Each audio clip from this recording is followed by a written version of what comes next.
Hello dear students, मी आपला Salman sir from Accountwala commerce academy. आज आपण या व्हिडिओमध्ये बघणार आहोत ते म्हणजे organization of commerce and management जे आपण चालू केलेलं आहे. त्यामध्ये आपण मार्केटिंग हा टॉपिक स्टार्ट केला आहे जो 8 नंबरचा आहे. आपण फर्स्ट लेक्चर ऑलरेडी अपलोड केलेलं आहे आपल्या यूट्यूब चॅनलला. जर बघितला नसेल तर मी डिस्क्रिप्शनमध्ये त्याची लिंक शेअर करतोय, नक्की तो व्हिडिओ बघा. ओके, कारण सर मार्केटिंग हा चॅप्टर आपल्याला मिनिमम म्हणजे विदाउट ऑप्शन जर धरला तर तो 15 मार्कला आहे, विथ ऑप्शन जर धरला तो 20 मार्कला टॉपिक आहे. ओके, जर आपल्या चॅनलला नवीन असाल सबस्क्राईब करा, व्हिडिओ आवडला लाईक करा, फ्रेंड्सना शेअर करा. जेवढं तुम्ही शेअर कराल, जेवढं तुम्ही कमेंट कराल चांगल्या पद्धतीचे, त्याच पद्धतीने मला सुद्धा मोटिवेशन मिळेल की मी वेगवेगळ्या विषयावर तुम्हाला व्हिडिओ बनवून अपलोड करू शकतोय. ओके सर, आपण प्रिव्हियस लेक्चरमध्ये काय केलं होतं, एक तर टाइप्स ऑफ मार्केट, सेकंड म्हणजे आपण बघितलं होतं ते म्हणजे इम्पॉर्टन्स ऑफ मार्केटिंग. ओके, या दोन्हीपैकी एक क्वेश्चन 100% बोर्ड एक्झाम 2026 मध्ये बघायला मिळेल. आणि आज आपण जे 2 क्वेश्चन बघणार त्या दोन्हीपैकी दोन्हीही क्वेश्चन तुम्हाला बोर्ड एक्झाम 2026 मध्ये बघायला मिळतील, याची गॅरंटी माझी आहे. ओके, त्यामुळे हे काय करा, दोन्ही पण क्वेश्चन परफेक्ट करा. यामध्ये मी जे नोट्स दिलेले आहेत ते नोट्स काय करा, नोट डाऊन करा. ओके, आणि हे तुमच्या भाषेमध्ये किंवा तुमच्या वर्डिंगमध्ये प्रॉपरली लिहिण्याचा प्रयत्न करा. तुमच्या फ्रेंड्स नक्की सांगा की हे व्हिडिओ बघायला आवडले तर लाईक करायला. ओके, तर आपण पुढचा फंक्शन बघणार आहे पुढचा आपण क्वेश्चन बघणार आहे तो म्हणजे functions of marketing. Functions of marketing म्हणजे विपणनाचे कार्य, मार्केटिंगची कार्य काय आहेत सर, मार्केटिंग काय फंक्शन केले जातात मार्केटिंग मध्ये. सर नंबर फर्स्ट आहे मार्केटिंग रिसर्च. आपण आपल्या प्रिव्हियस व्हिडिओमध्ये पुन्हा डिस्कशन केलं होतं. सर मार्केटिंग रिसर्च मध्ये फर्म्स किंवा ऑर्गनायझेशन काय करतात, जे काही त्यांचे प्रोडक्ट आहेत त्या प्रोडक्ट बद्दल कस्टमरचा फीडबॅक घेतात. ओके, ते फीडबॅक घेतल्यानंतर काय केलं जातंय, त्या फीडबॅकचं प्रॉपरली अनालायसिस केलं जातंय. आपण अजून कुठं कमी पडतोय, आपल्या प्रोडक्टमध्ये काय अजून डेव्हलपमेंट केलं पाहिजे, ओके, यावर विचार केला जातो. काय काय पॉईंट्स कव्हर करणार बघा तुम्ही याच्यामध्ये. एक आहे process of collecting and analysing the information from consumer regarding their needs, wants and expectation. Sir marketing research मध्ये कस्टमरचा फीडबॅक घेतला जातोय की त्यांची वॉन्ट्स, त्यांचे नीड्स, त्यांचे डिमांड, त्यांचे एक्सपेक्टेशन काय आहेत. ओके, आपण बघतो ना की मोबाईलमध्ये नेहमी काय होत असते, अपग्रेडेशन होत असते. जसं की आधी आयफोन होतं, बेसिक होता, मग आयफोन 13, 14, 15, 16 आलेला आहे आता. ओके, हे काय करते सांगा आयफोन, तर त्यांचे कस्टमरचे रिव्ह्यू घेतले जातात, त्यांचे फीडबॅक घेतले जातात, त्यांचे एक्सपेक्टेशन काय आहे त्यानुसार चेंज केलं जात आहे. ओके, आधी समजा स्वतःचा फोटो स्वतःच्या मोबाईलनं घ्यायचा असेल एक 7-8 वर्ष आधी, तर काय होतं, तर बॅक कॅमेरा होता, फ्रंट कॅमेरा नव्हता. ओके, लोक काय करायचे, तर बॅक कॅमेऱ्यानं आपला फोटो घ्यायचे स्वतःचा, तो कसाही यायचा. पण जेव्हा हे कंपनीनं कळालं की अरे लोकांना स्वतःचा फोटो घेण्यासाठी एक सेल्फी कॅमेरा देणं गरजेचं आहे, बरोबर, हे जेव्हा त्यांना कळालं, जेव्हा त्यांनी अनालायसिस केलं त्या डेटाचं, मग त्यांना कळालं सेल्फी कॅमेऱ्याची गरज आहे. मग सेल्फी कॅमेरा आला, फ्रंट कॅमेरा आला. ओके, त्यामुळे मार्केट रिसर्च हे सगळ्यात महत्वाचं आणि फर्स्ट फंक्शन आहे कुणाचं, मार्केटिंगचं. सर नंबर सेकंड आहे buying and assembling. Buying and assembling. Okay, marketing research करून झाल्यानंतर इन्व्हॉल्व, या फंक्शन मध्ये काय काय इन्व्हॉल्व होते बघा, involve collecting the raw material, कच्चा माल, okay, from different sources at one place for selling or production. Sir मला जो रॉ मटेरियल पाहिजे आहे, ओके, फॉर एक्झाम्पल एक रॉ मटेरियल माझं जे आहे ते मुंबईमध्ये अवेलेबल आहे, दुसऱ्या पद्धतीचं रॉ मटेरियल माझं बँगलोरमध्ये अवेलेबल आहे, तर मी काय करणार सर, मी त्यांना परचेस करणार, बाय करणार, आणि माझी कोल्हापूरमध्ये समजा फॅक्टरी असेल तर कोल्हापूरमध्ये मी त्याला असेंबल करणार, एकत्र करणार. ओके, तर आपला जो सेकंड फंक्शन आहे तो आहे बाईंग अँड असेंबलिंग, खरेदी करणे आणि त्याचं एकत्रीकरण करणे. ओके, हे तुम्ही लिहू शकता त्याच्यामध्ये. सर थर्ड नंबरचं फंक्शन आहे मार्केट प्लॅनिंग. सर खरेदी करून झालं, एकत्रीकरण केलं, मग सर मार्केट प्लॅनिंग मध्ये आपण काय करणार, sir market planning is the process of organising and defining marketing objectives of the business and make strategies accordingly. Okay, sir चला मी कच्चा माल खरेदी केलेला आहे, त्याला मी एकत्र पण आणलेला आहे. आता मला मार्केटमध्ये स्वतःचं ग्रोथ करायची असेल तर कोणकोणत्या स्ट्रॅटेजीज डेव्हलप केल्या पाहिजेत, तर त्यासाठी मी काय करणार, आधी मी माझ्या आधी ऑब्जेक्टिव्ह डिफाईन करणार की सर मी काय ऑब्जेक्टिव्ह घेऊन मार्केटमध्ये उतरणार आहे, माझं टार्गेट कस्टमर कोण आहे. ओके, हे सगळं मी बघणार आणि त्या पद्धतीने मी माझं प्लॅनिंग करणार, स्ट्रॅटेजी बनवणार. हे पॉइंट्स तुम्ही काय करू शकताय, मार्केट प्लॅनिंग मध्ये कव्हर करू शकताय. ओके, तुम्ही स्क्रीनशॉट घेऊ शकताय. वेट करत बसू नका, जसं तो पेज मी चेंज करत जाईन तसं तुम्ही त्याचा स्क्रीनशॉट घेत चला. डन. त्यानंतर 4th नंबरचा फंक्शन आहे product development. Okay sir, product development मध्ये काय येणार बघा, आपल्याला काय कव्हर करायचंय. It is a continue process. Product development he continue process आहे. जसं मी मगाशी म्हटलं, जेव्हा जो सेलर आहे किंवा जो प्रोड्युसर आहे एक प्रोडक्ट बनवतोय त्याच्यामध्ये त्याला कंटिन्यू इनोव्हेशन करावं लागतंय. जर तो सेम प्रोडक्ट तसाच ठेवत गेला तर मार्केटमध्ये त्याची व्हॅल्यू कुठंच नाही राहणार. ओके, तुम्ही लहान होता किंवा तुम्ही जन्माला आला होता, आय डोंट नो, त्यावेळेला नोकिया, अजून पण आहेत मार्केटमध्ये, नोकिया नावाचा मोबाईल होता. बरोबर, सगळ्यात फेमस कंपनी होती. नोकियाचा मोबाईल म्हणजे सगळ्यात ब्रँडेड होता आधी. बरोबर, पण नोकियानं काय केलं, स्वतःमध्ये अपग्रेडेशन नाही आणलं, स्वतःमध्ये इनोव्हेशन नाही आणलं. मग मार्केटमध्ये दुसरे कॉम्पिटिटर आले. विवो आलं, ओप्पो आलं, आयफोन है ना, ऍपल आलं, सॅमसंग आलं, बरेच कंपनी आले, रिअलमी आले.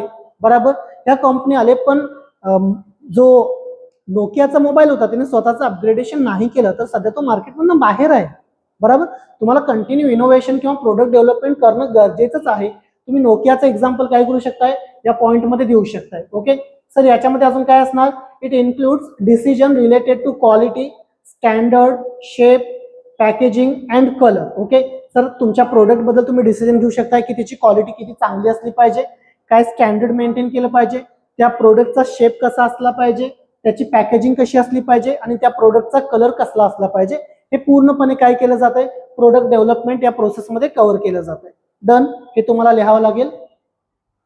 नेक्स्ट आहे sir standardisation and grading. Standardisation and grading. Sir standardisation म्हणजे काय आणि ग्रेडिंग म्हणजे काय बघा. स्टँडर्डायझेशन म्हणजे it includes setting of standards related to process, size, quality, design, weight and colour. Okay, एखादा प्रोडक्ट जर मला बनवायचा असेल तर त्या प्रोडक्टचे मला काही इलेमेंट डिफाईन करावे लागतील की सर याचं वेट किती असलं पाहिजे, याच्यामध्ये कलर किती असला पाहिजे, याच्यामध्ये कोणते इन्ग्रेडियंट असले पाहिजे, ओके, याचा शेप कसा असला पाहिजे, हे सगळं डिफाईन केलं जातं. त्याला आपण स्टँडर्डायझेशन म्हणतोय. Sir what is mean by grading. Grading is a process of classification product according to their features and quality. हे ग्रेडिंगचं ना, जर तुम्ही सकाळी सकाळी मार्केट यार्डमध्ये जाऊन बघितला, शेतकरी जो माल आणतोय ना, घाऊक व्यापारी त्याचं ग्रेडिंग करतात. कारण प्लस काही शेतकरी इतके हुशार झालेत ना की ते स्वतः ग्रेडिंग करून आणतात. म्हणजे काय सर, चांगल्या क्वालिटीचा माल बाजूला काढायचा, मध्यम क्वालिटीचा माल बाजूला काढायचा, लो क्वालिटीचा माल बाजूला काढायचा. यामुळे काय होतंय, जो चांगल्या दर्जाचा माल आहे, बेस्ट क्वालिटी, त्याला हायर प्राइस मिळून जाईल. जो मीडियम क्वालिटी आहे त्याला त्यापेक्षा कमी प्राइस मिळेल. जो लोअर क्वालिटी आहे त्याला त्यापेक्षा कमी. जर तुम्ही मिक्सअप केला असेल ना तर चांगल्या गोष्टींवर कुणाची नजर नाही पडत, वाईट गोष्टीवर पटकन नजर पडते. ओके, मग लो क्वालिटीचा माल त्याच्यामध्ये दिसून येतोय, मग पटकन काय करतोय, जो बाहेर आहे तो त्याची प्राइस कमी करायला बघतो. डन.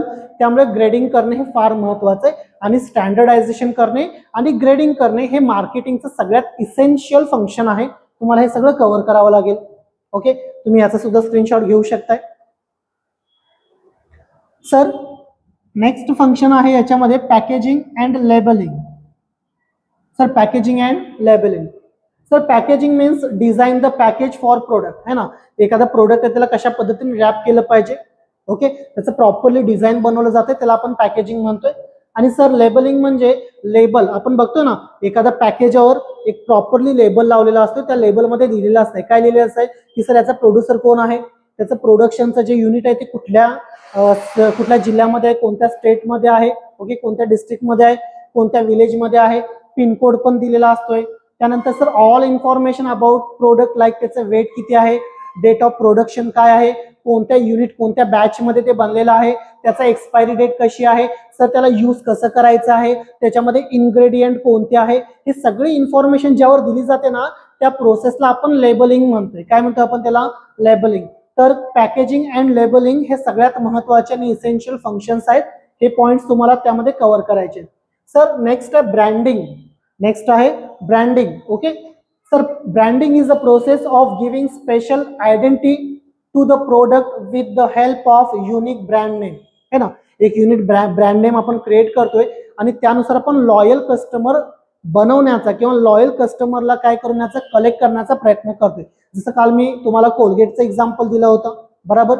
मॅगी आहे त्याच्यामध्ये, बघा मॅगी वेगळी कंपनी आहे आणि इप्पी वेगळी कंपनी आहे, बरोबर.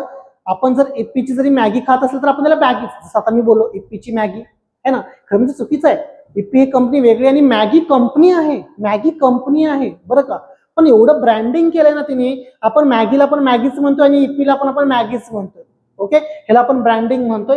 तर ब्रँडिंग इज अ प्रोसेस आहे ज्यामध्ये स्पेशल आयडेंटिटी दिली जाते त्यांच्या प्रोडक्टला, एक युनिक ब्रँड नेम क्रिएट केला जातोय. ओके, आणि ब्रँडिंग का महत्वाची आहे, तर it helps tackle competition. Sir कॉम्पिटिशनला सामोरे जायचं असेल ना, तर मार्केटमध्ये तुमचा ब्रँड क्रिएट होणे फार गरजेचं आहे.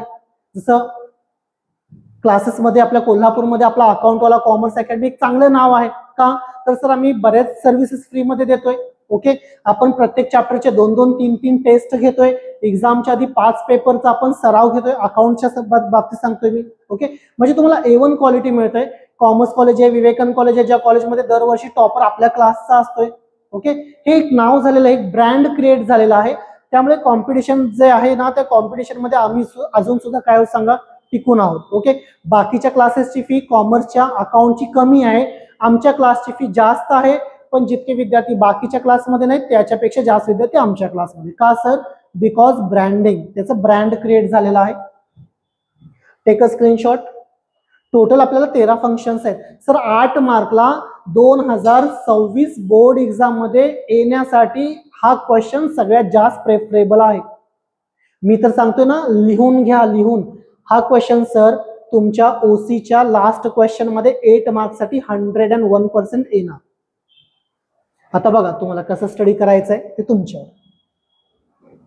सर नेक्स्ट फंक्शन आहे कंझ्युमर सपोर्ट सर्व्हिस. ओके, थोडं त्या साईडला गेलं, आपण इथं घेऊया थोडं.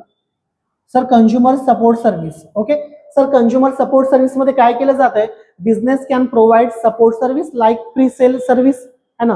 प्री सेल सर्व्हिस मध्ये डेमो वगैरे दिलं जाते बघा आपल्याला, प्रोडक्ट डेमो वगैरे दिलं जात आहे, यूज कसं करायचं. आफ्टर सेल सर्व्हिस, समजा काहीतरी खराब झालं असेल, रिपेअर आहे तर वॉरंटी आहे, गॅरंटी आहे, हे आफ्टर सेल सर्व्हिसेस मध्ये आहे. कंझ्युमर हेल्पलाईन असते, काय झालं तर पटकन आपण तक्रार करू शकतोय. ओके, हे तुम्हाला कस्टमर किंवा कंझ्युमर सपोर्ट सर्व्हिसेस आहेत. कंझ्युमर सपोर्ट सर्व्हिस हे सुद्धा मार्केटिंगचं सगळ्यात महत्त्वाचं फंक्शन आहे. 8 मार्कला 13च्या 13 फंक्शन लिहिलेच पाहिजे. सर नेक्स्ट आहे प्राइसिंग ऑफ प्रोडक्ट. एखाद्या प्रोडक्टची प्राइस डिफाइन करणे, त्याला आपण प्राइसिंग म्हणतो. While fixing the price of product businessman consider various factor. Price ठरवताना कोणकोणते फॅक्टर लक्षात घ्यावे लागतात सर. कॉस्ट, ती वस्तू बनवण्यासाठी खर्च किती आलाय. डिझायर्ड प्रॉफिट, मला फ्युचरमध्ये किती प्रॉफिट घ्यायचं आहे त्याच्यावर. ओके, त्यानंतर मार्केटची कंडिशन कशी आहे, बरोबर. कॉम्पिटिटरचा जो प्रोडक्ट आहे त्याची प्राइस काय आहे, कारण फॉर एक्झाम्पल त्याची प्राइस 10 आहे आणि मी माझी प्राइस 40 रुपये ठेवलो सर, घंटा माझ्याकडे कोणी येणार नाहीये. ओके सर, त्याची प्राइस 10 आहे ना, मी 12-15 पर्यंत मॅनेज करू शकतोय, पण 10च्या अगेन्स्ट मी 40 रुपये नाही ठेवू शकत, कोण येणार माझ्याकडे. ओके, त्यामुळे ते सुद्धा महत्वाचं आहे. डिमांड किती आहे ते पण महत्वाचं आहे, आणि मार्केट कंडिशन किंवा मार्केट सिच्युएशन, या प्रत्येक गोष्टीचा प्राइसवर इफेक्ट होत असतो. नेक्स्ट आहे सर प्रमोशनल चॅनल. ओके, तुम्हाला सेल जर वाढवायचे असेल ना, तर तुम्हाला तुमच्या प्रोडक्टचं प्रमोशन करावं लागतं मित्रांनो. Sir it is a process of informing consumers about their product, their features, usage and prices etcetera, जसं की advertisement. Okay sir, promotion services मध्ये किंवा प्रमोशनल चॅनल मध्ये ऍडव्हर्टाइजमेंट वगैरे केली जाते, आणि सर ऍडव्हर्टाइजमेंट नुसार सांगितलं जातंय हे प्रोडक्टची क्वालिटी काय आहे, कॉम्पिटिटरच्या तुलनेमध्ये तुमचा प्रोडक्ट कसा बेटर आहे, याच्यामध्ये इन्ग्रेडियंट कोणते आहेत, याचा यूज काय आहे, तुम्हाला याचा बेनिफिट काय होणार आहे, त्याची प्राइस काय आहे, हे सगळं तुम्हाला प्रमोशनल चॅनल थ्रू कळत असतं. ओके, आय होप की तुम्ही स्क्रीनशॉट घेतला असेल. त्यानंतर सर नेक्स्ट आहे distribution. Sir distribution is a set of activities undertaken for the efficient movement of finished goods various channels. Sir तुमचं जे फिनिश्ड गुड्स आहे ना, अंतिम वस्तू, त्याला प्रॉपरली जर कंझ्युमर पर्यंत पोहोचवायचं असेल तर तुमचं डिस्ट्रीब्युशन चॅनल एकदम इफेक्टिव्ह असलं पाहिजे. सर डिस्ट्रीब्युशन चॅनल म्हणजे आता एकदम सिंपल आहे ना, सॅमसंगची युनिट थोडीच कोल्हापूरमध्ये आहे आपलं, की सॅमसंगचे मोबाईल कोल्हापूरमध्ये बसतात, नाही ना सर, त्याचं युनिट कुठंतरी ठरलेलं आहे, पण त्यांचं डिस्ट्रीब्युशन चॅनल इतकं प्रॉपर आहे ना, की आपण कोल्हापूरमध्ये बसल्या बसल्या सुद्धा आपल्याला मोबाईल घेता येतोय सॅमसंगचा. हे का पॉसिबल होत आहे, तर प्रॉपर डिस्ट्रीब्युशन चॅनल असल्यामुळे.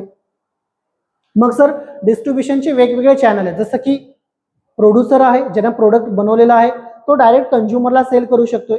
प्रोड्युसर पासून होलसेलर, होलसेलर पासून रिटेलर, रिटेलर पासून कंझ्युमर, प्रोड्युसर पासून होलसेलर, होलसेलर पासून डायरेक्ट कंझ्युमर हे पण आहे. प्रोड्युसर, प्रोड्युसर पासून डायरेक्ट रिटेलर, रिटेलर पासून डायरेक्ट कंझ्युमर हे पण आहे. सर डिपेंड आहे की तुमचे डिस्ट्रीब्युशन चॅनल कशा पद्धतीने आहे. सर नेक्स्ट आहे transportation. Sir transportation means physical movement of goods from the place of production to the place of consumption. Sir कोल्हापूरमध्ये आमच्या गुळ फार फेमस आहे, तसं तर चप्पल पण फेमस आहेत पण गुळ जास्त फेमस आहे. तर कोल्हापुरी जे गुळ आहे ना ते कोल्हापूरमध्ये बनतंय, बरोबर. समजा हे मुंबईला पाठवायचं आहे, हे UAE मध्ये पाठवायचं आहे, दुबईमध्ये वगैरे, तर जिथं बनलंय ना कोल्हापूर, तिथून जिथं कन्झम्पशन केलं जाणार आहे दुबई, तिथपर्यंत त्याला घेऊन गेलं जात आहे, त्याला आपण ट्रान्सपोर्टेशन म्हणतोय.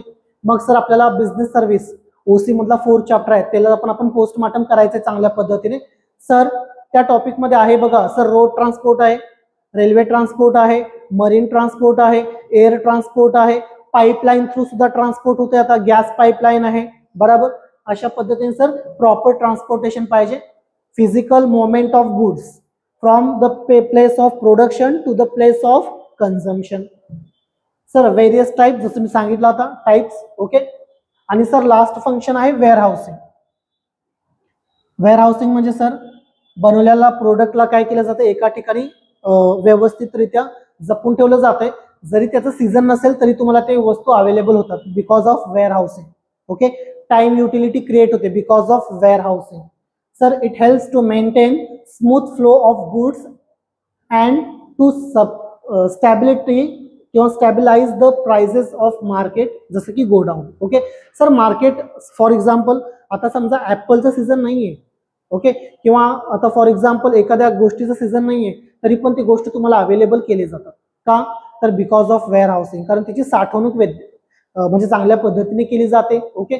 आणि प्रॉपर त्याचं वेअर हाऊसिंग केल्यामुळे त्याची प्राइस सुद्धा मेंटेन राहतात. नाही तर असं नाही होणार की सीझन आहे तर एकदम प्राइस हाय झालेली आहे, हे पॉसिबल नाही होत. कशामुळे होत नाही, तर गोडाऊन म्हणजे वेअर हाऊसिंगमुळे होत नाही, ओके.